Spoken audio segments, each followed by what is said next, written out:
It's often normal to start with a declaration of interest at these kind of business events, and my interest is I'm a born and bred Londoner, so I'm unapologetically a TfL fan. So if I come across slightly nervous, excuse that, but I know you're here to calm me down.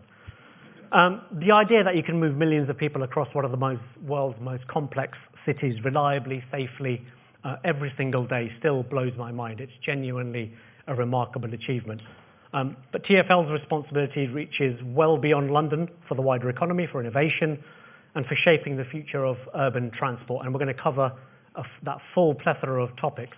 So it's a real privilege to spend some time with the person that's ultimately responsible for stewarding that responsibility. No pressure, Andy. So to discuss what's been achieved, what lies ahead, and what we can all learn from and contribute to that journey that TfL is going on, Andy, very warm welcome. So we have, as Greg mentioned, a couple of moderated questions to start off with, and then would really love to hear from the audience in terms of your questions for Andy. So please do pass them through to Slido. I'll keep an eye on the iPad here, and we'll interject with those questions as we go along. So a gentle one to kick off with. TfL was established over a quarter of a century ago. What does the next 25 years look like? Crikey. Thanks, Sameer. Thanks, Greg. Afternoon, everybody. I'm conscious I've got the last slot of the day, and it's me stopping you from getting to the bar or the restaurant or home. So I hope you find the session useful. I'm very fortunate. I'm incredibly proud of the role that I have being Commissioner of TfL, and it is, and I'm biased as well, amazing what I think we do, our teams do, day in, day out. We are the largest integrated public transport authority in the world.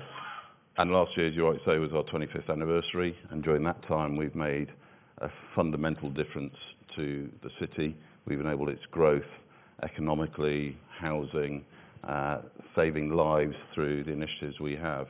And the next 25 years is more of the same, more innovation, more use of technology, more investment in our passenger transport services, and really thinking about what more we can do in a similar vein to what we've done in the last 25 years. So the really positive good news is that last June we secured our capital funding settlement from government, the largest amount of money that TfL's received for more than a decade, £2.2 billion for the next 4 years, starting from the 1st of April.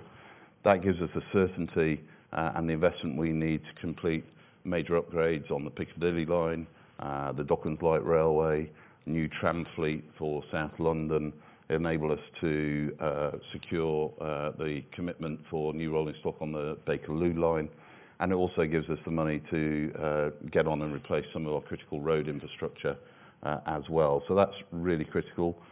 That also enabled us about a month ago to present to our board our draft business plan, which takes us to the end of the decade.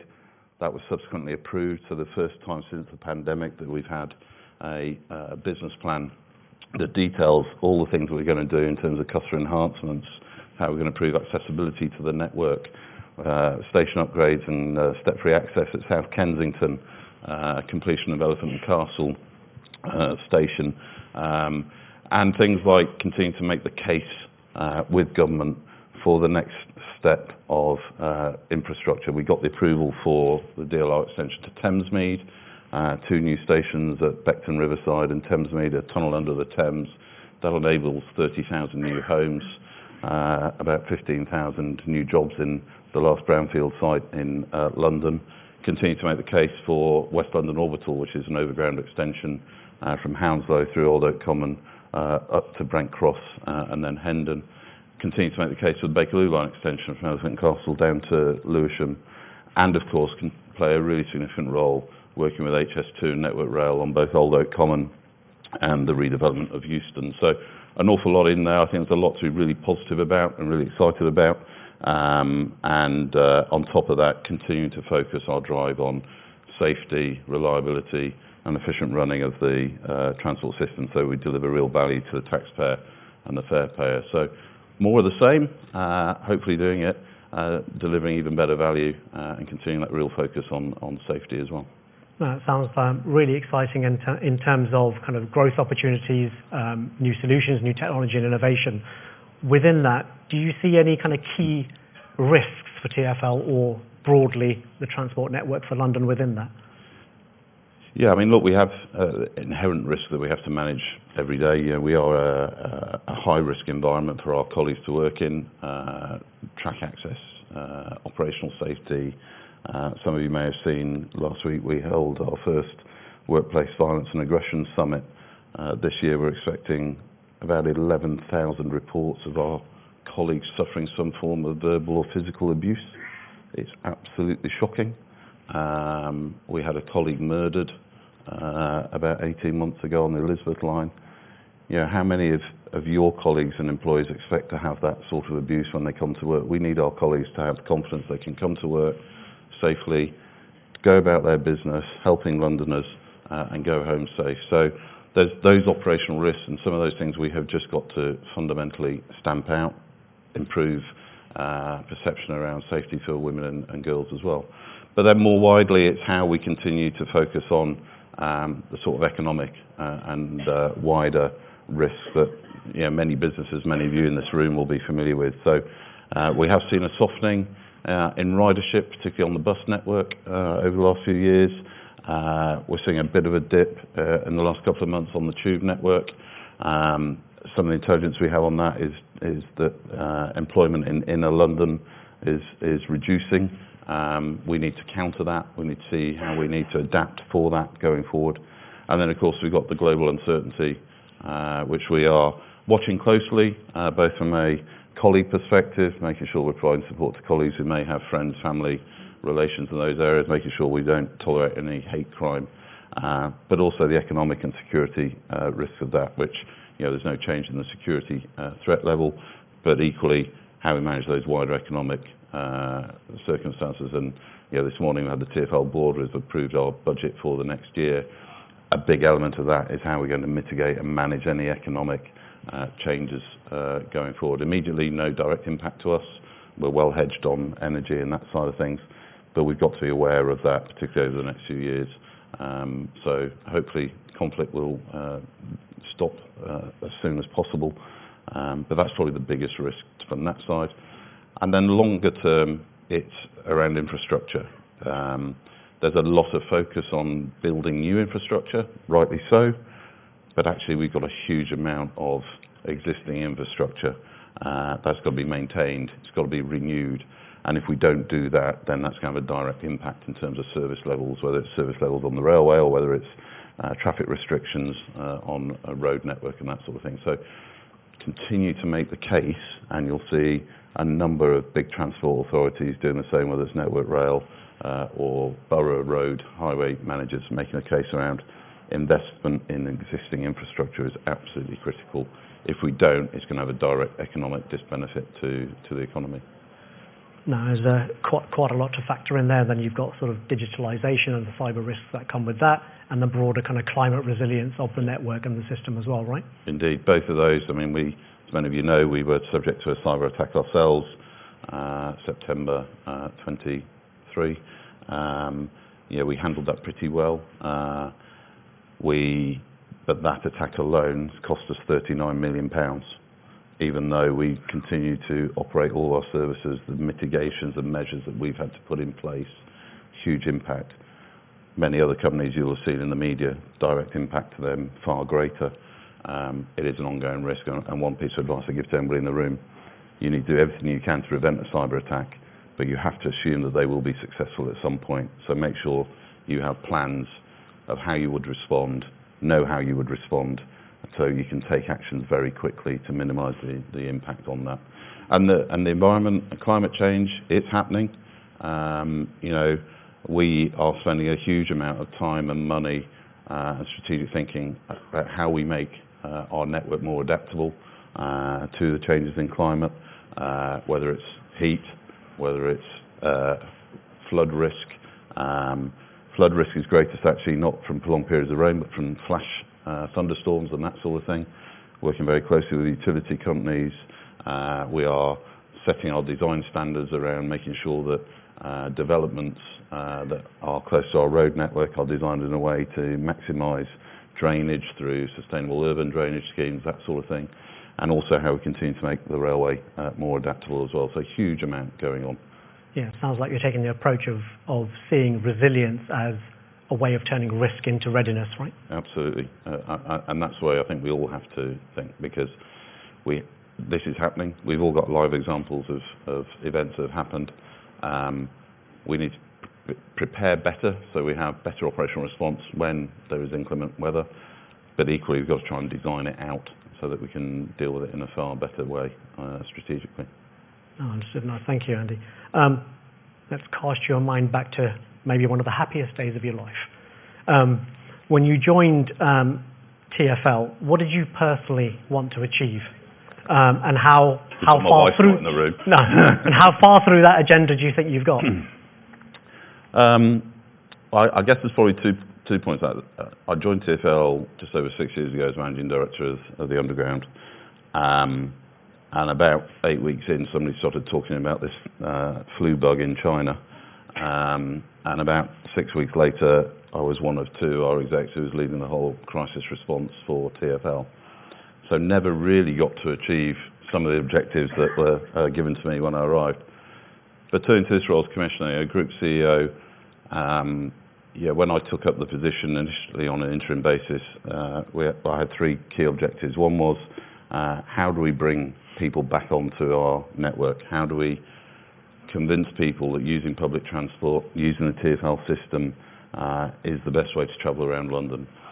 Consequential impact of that is it improves our financial performance, and we've been incredibly successful with that. We are on track with about 2 weeks to go to deliver our third operating surplus from a financial perspective. That means we cover our cost of operations. We are the only public transport authority in the world that has managed to do that, apart from Hong Kong. And Hong Kong do it because they own an awful lot of skyscrapers that happen to have a railway in the basement. So they get all their money from their property. We have done it through strategically changing how we operate, working with our suppliers in partnership to deliver better value, and continuing to drive efficiency and get more people using the network. So that was the first objective. The second was really focus on getting a long-term funding settlement with government. And we had numerous short-term settlements during the pandemic. Some literally lasted hours, some lasted a few days, some lasted a few months. But getting a 4-year settlement, the longest and biggest that we've had for more than 10 years, is a huge achievement. And I'm very grateful to the government, the Department for Transport and Treasury, for agreeing to that. But we did that not just by going out with our begging bowl. We went out demonstrating the value that TfL delivers to the wider UK, by demonstrating that investing in TfL means that there are jobs being created in Yorkshire, in Derbyshire, in the Northwest, in the Isle of Wight. Wherever you look in the UK, the fingerprints of TfL are on the local economy there. And if the government didn't give us that certainty, then that was going to have wider economic impact, not just in London, but across the wider UK. So the fact that we've got that and made that case, been really successful, I think is probably one of my proudest achievements. And then the third objective was an internal one. It was about making TfL a great place to work. We had not invested in our people for a variety of reasons. Frankly, if I'm being honest, and I'm not doing down my predecessors, because of the financial pressures they were under, they just simply couldn't. But I'm a great believer, if you invest in your people and you lead your people well, and you give them the tools to do their job, they will be much happier in their workplace. They will deliver better service. They will deliver a better response to customers. Customers will then have a better experience. The customers are more likely to come back and use your services more regularly. And that's what we've been seeing. So we've been investing in colleague facilities. We've been investing in talent and welfare, talent and development, succession, giving people the training to do their jobs, experience in leadership management. Really, really important. And the best thing about that is we've just had our annual colleague survey results come through. We've had for 2 years in a row now, we've had our highest response rate ever. 62% of colleagues responded, which when you consider 22,000 out of our 28,000 are remote working, train operators, station staff, maintenance staff. That's a really encouraging response rate. But even better than that, last year we had a record engagement score of 66%. This year we just matched it again. And that, I think, is a real testament to the fact that our colleagues really believe we are starting to make a difference, making them valued. Yes, there's things we can do better. Yes, there's more we need to do. But that, I think, is, again, what of my 3 objectives, pretty clear to achieving all of those. I'm really proud of it. Brilliant. And you touched upon it during your response then, and it's one of my favourite stories around TfL in terms of the kind of substantial impact you have for the broader UK economy. Talk me through kind of some of those key touch points. Yeah, I mean, we spend about £6 billion a year in our supply chain, from steel in Scunthorpe to trains in Derby or trains in Goole in East Yorkshire, or one of my favourites, I can't say it, I've been quoted several times, I said, AJ Wells, family-run business in the Isle of Wight, who make half of our signage. We are making a difference in local communities. We are making a difference in big areas of the country. And it also enables us to engage in real partnerships. It enables us to also share our experience with other cities. We really helped Manchester with the creation of the B network, their bus franchising model, learning from both the things we did well, but actually the things that TfL perhaps didn't do quite so well. That's now spreading to other parts of the country.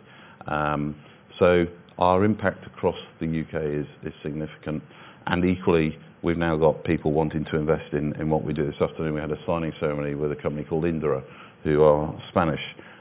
They have been awarded our revenue collection system contract on the day that the Chancellor is in Madrid trying to negotiate a Spanish-UK bilateral on trade. That's really, really important, that the Spanish companies wanting to invest in TfL systems to make a difference. And one of the stats out of that today, TfL accounts for 0.5% of all visas transactions. Just think about that. That is staggering. One transport system in one city in the world is 0.5% of visas transactions. That's enormous. So the deal for Indra is huge.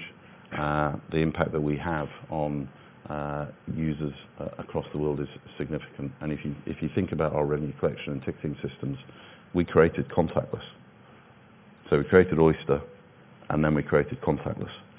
If only we'd taken 0.0001p on every transaction subsequently, we'd be investing all over the place. You wouldn't need a settlement. Indeed. But that's the sort of innovation and capability and the talent that we have in our organisation. And that flows out to other companies and countries across the world. And it's clear from that response that TfL has always harnessed technology where it's available and integrated it into what is an increasingly complex system. From the kind of landscape of emerging technology that you see around you today, what does that kind of next frontier look like? Because it's developing really fast, right? So your ability to ingest that technology is going to need to respond to that? Yeah, for sure. I mean, the sort of the obvious technology, things we're doing with the next generation of trains, regenerative braking, new customer systems, that sort of thing. The Piccadilly line trains will be the first deep tube trains to have air conditioning. So that's sort of what I call traditional technology. We're looking at what more we can do with our TfL Go app, which is the best way to get the latest information on disruption and services. We're rolling out 4G, 5G across the underground network. That enables us to then be proactive in messaging people if there are issues on the network and give you choice when there's disruption. And then, of course, there's AI. AI is the thing, isn't it? I still can't spell it. So let her know how we're going to use it going forward. But I think we've got to grasp it in the right way. So we are doing some really smart use of artificial intelligence. One of the biggest safety risks we have on the network is the risk of somebody having unauthorised access to the track. So it might be a worker overnight, or it might be a customer who's decided they've dropped their mobile phone and they want to go and get it themselves. Don't do that. Or somebody's accidentally fallen and got their leg caught between train and platform. using AI with our CCTV to give us an alert so that we can react quickly to prevent injury and create a safer network. So examples like that, as well as things we're doing in our call centres around speeding up customer relations responses, things like ChatGPT, all the rest of it. So there's a huge array of things that we're doing. What more we can do to improve maintenance on the railways by using CCTV and AI to do inspections whilst passenger trains are in service, things like that we're looking at. So there's a whole plethora of things that we're looking at. And then from a roads perspective, we've now installed, I'll get my number slightly wrong, we have about 6,500 sets of traffic signals across London. We now have about 3,000 of them which are being converted and have the latest technology that can smartly react and proactively decide the signalling changes on the network so that we can help reduce journey times on the bus network or prioritise pedestrians in certain areas. And it can respond automatically to the circumstances at a particular junction. That's game changing. There's no other city in the world that has that. And we've got other cities coming to look at how we're doing that. And sort of skiing slightly off piste from the set questions, you mentioned you weren't averse to picking favourites. So we've heard of sort of the big technology and innovations, the open data, you mentioned Oyster and payment systems. Are there things kind of within that are, that is your personal favourite in terms of, a technology or an innovation solution that's really solved the problem that's made you think, wow? The one that I'm most excited about and the one that I'm probably most personally committed to is the platform train safety interface, because we operate a very safe network, but tragically we do have some very serious incidents, and if we can eliminate those, we have a what we call Vision Zero, which is our strategy for no one to be killed or seriously injured on the transport network by 2041. It started out as predominantly being road focused. We need it to be across the whole transport network, and I think AI is the real answer to reducing and minimising the risk from that perspective. The next element is how can we adapt it for things like escalators. We have, again, low number, but we still have too many incidents of people falling and getting hurt on escalators. Some of it's behavioural. Some of it is people not paying attention. I'd love to work with the mobile phone companies to give people a message as they're stepping onto an escalator to say, put your phone in your pocket, hold the handrail. As you get to a bus station, put your phone in the pocket, because if you're going to step into the road, you risk being hit by a bus. People have become so distracted by mobile technology. It's a game changer for a whole raft of reasons, but it's a significant risk that people don't think about in that perspective, and we need to do something really clever with the technology, I think, to help people. Well, you and I both come from an aviation and aerospace background, which is obviously safety critical. So I remember when I sort of first walked into an aerospace company, it was a no walking and talking policy as a health and safety measure, and I thought it was quite mad because you can walk and talk. And then after a couple of years, suddenly found myself at home when the phone rings, I stop, and my kids sort of wonder why am I stopping to answer a phone when exactly right from a health and safety perspective. There'll be many innovators kind of in the room. You've mentioned some of those technology innovation stories that really impress you. If you had some advice for the innovators in the room, what would that be? Aside from obviously come and work with the CPC and we can help you solve the problems. Apart from that obvious one. Yeah. Give anything a go. Be prepared to fail fast.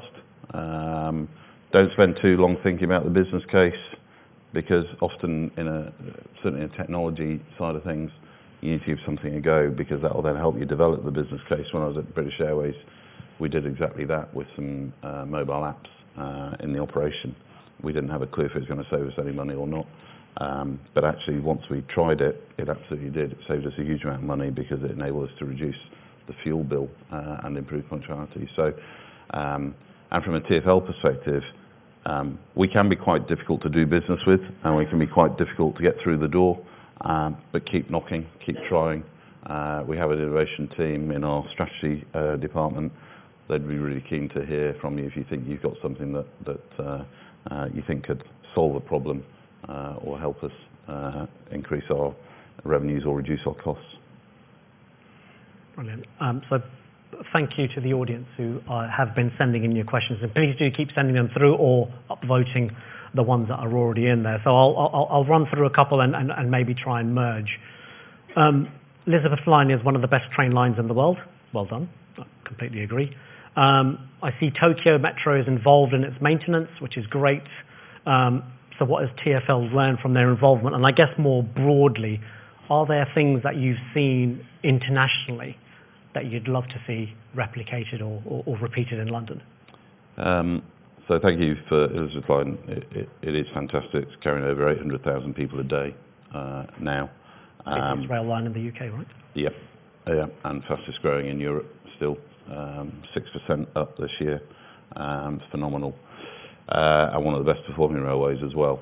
So we operate on a concession. It's actually a partnership called GTS. It's a partnership with Go Ahead, Sumitomo and Tokyo Metro. So they actually operate the trains and the control centre. The maintenance of the trains is actually done by Alstom. And the maintenance of the infrastructure is actually done by a TfL subsidiary.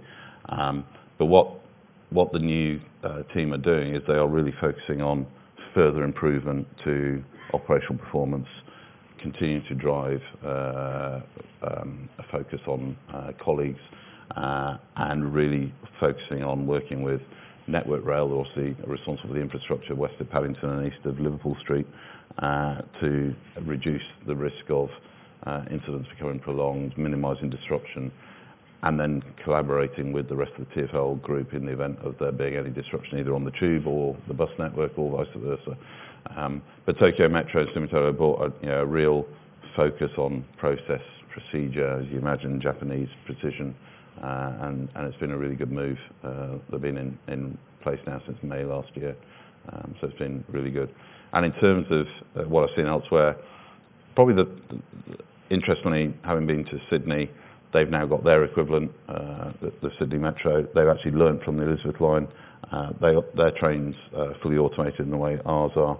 I think the real opportunity is actually what we do nationally around signalling of railways. The Elizabeth Line is hugely complex. The trains actually have to deal with 4 different signalling systems. So Network Rails, east and west, but a different version down to Heathrow, and the automatic signalling in the central tunnel section.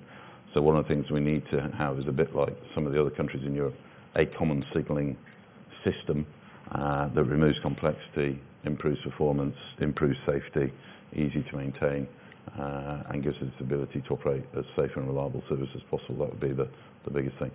And how much of that kind of lack of coordination around the signalling is because we've got a lot of legacy with a lot of different players that have built different parts of it, versus organizational structure or the way we work between those organizations? I don't think it's necessarily, because actually it's fundamentally Network Rail and ourselves. Heathrow Spur is a bit odd because it's owned by the airport. It's more driven by regulation.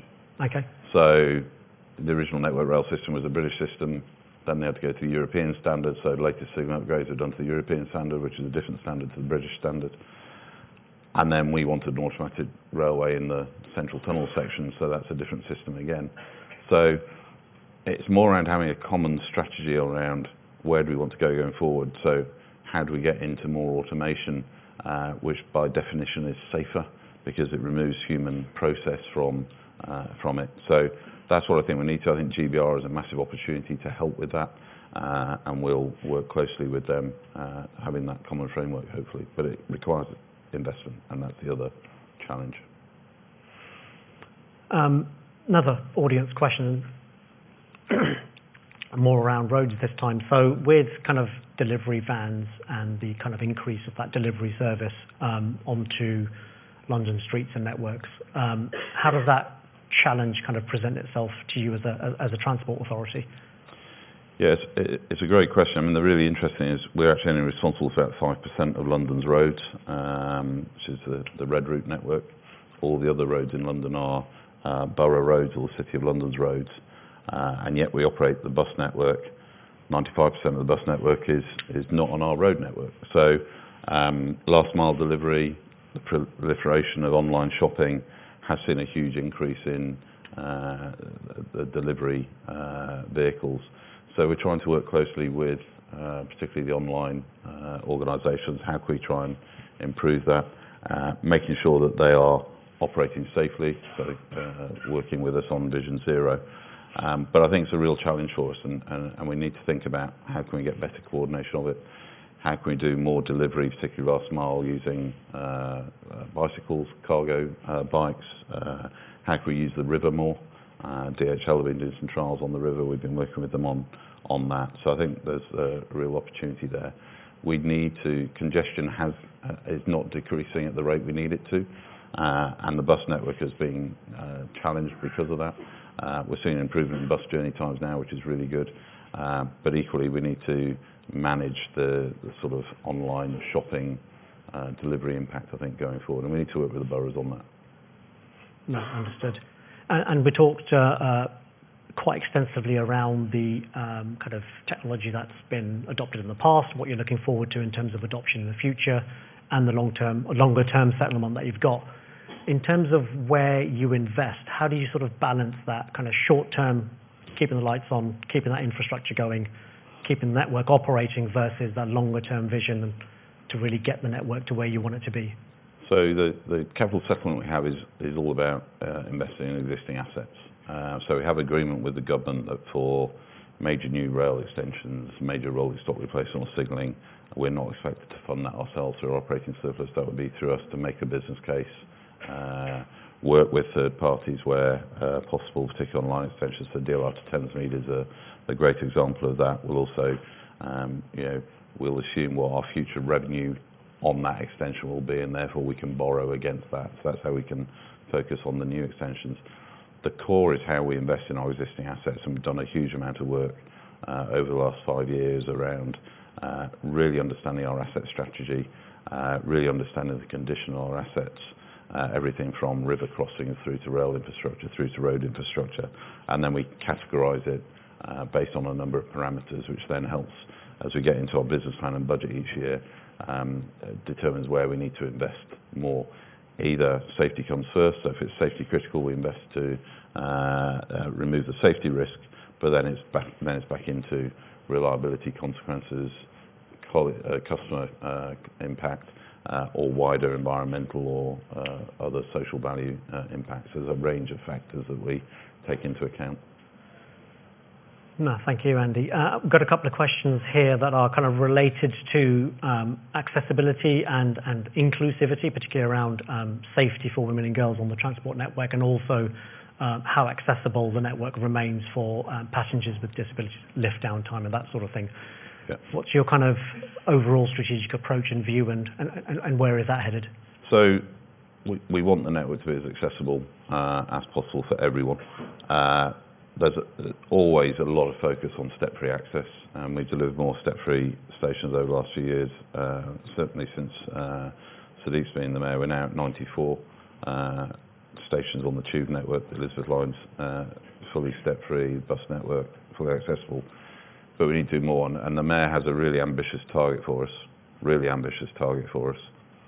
say it again, of 50% of all tube stations being step-free by the end of the decade. That needs us to deliver another 42 between now March 2026 and the end of 2030. That is a huge challenge. It's a huge challenge from an engineering perspective. It's a huge challenge from an operational delivery perspective, and that's even if we had all the money to do it. But what we are doing is we've announced a number of detailed feasibility studies that we're doing. And those feasibility studies will complete over the course of this financial year, that will determine which stations we can make step-free. We'll have a number of stations become step-free this year and next year anyway. They're already in work. We have some really big schemes already mentioned, South Kensington, Elephant and Castle. So that's a big focus. We're also working with third-party developers around how they can help fund, and as part of the planning approval, if they happen to be building on or close to a tube station or an overground station, how they can put step-free access in. So we've done that very successfully, for example, with the Bakerloo line at Paddington with Sellers. So that's one element. The other element is actually the accessibility needs are less obvious.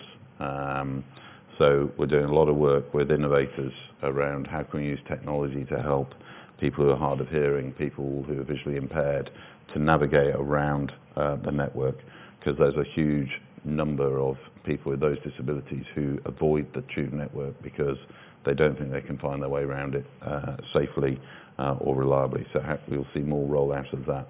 We've done more investment in helping the network be more navigable for people with neurodiverse conditions.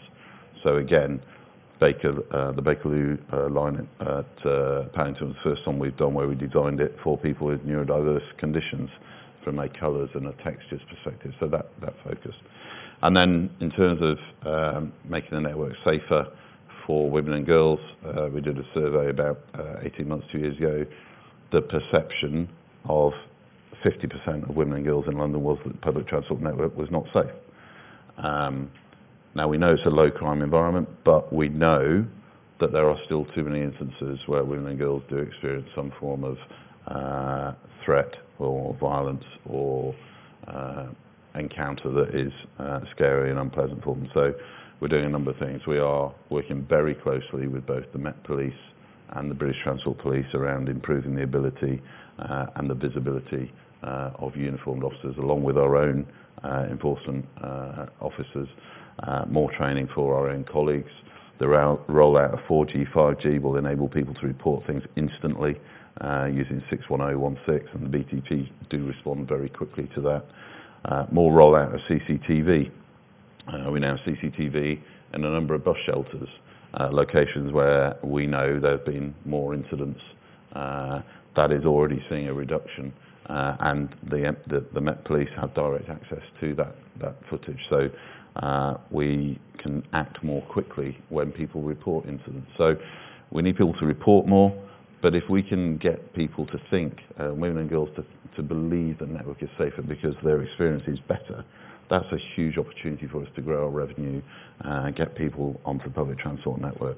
So it's a real focus for us, and it's something that is government focus and the mayor's focus, and I really hope that the women and girls in the room, you will see a real difference and feel a real difference over the next year or so as we continue to really focus on that. Brilliant, thank you. And the final question for the session, which I was kind of saving, but it's been voted up as the highest voted one. So no organisation is perfect, so in your opinion, what do you think TfL's number one priority is? Number one, so you only get one. But feel free to make that sentence as long as you like, Andy. Safety always comes first, without a shadow of a doubt. None of you should worry about our public transport network in London being safe. It should just not enter your mind. So we will continue to work behind the scenes to invest in more technology, more training, more investment to make sure that our network can be even safer, whether it's perceived risk or whether it's real risk. And that in turn, I hope, will continue to really allow people to have the confidence to use our network. And if they have a choice between using public transport or getting in their car, that you'll use public transport first, and that will really benefit all of us and benefit London. But safety is the first priority. And although I don't get a second point, we will continue to focus on putting the customer first in terms of our decision making. The rollout of technology will enable us to give you more options and more choice when things go wrong. We don't always get it right. We get it right a lot of the time. But when it goes wrong, we want to make sure that we deliver the best possible experience and opportunity for you to make a decision to get to where you need to be as quickly and safely as possible. Thank you. Thank you so much for your time, Andy. I've never had 45 minutes fly past quite so quickly, and just genuinely thank you for kind of really honest and authentic answers. Thank you. Thanks, Sameer. Thank you.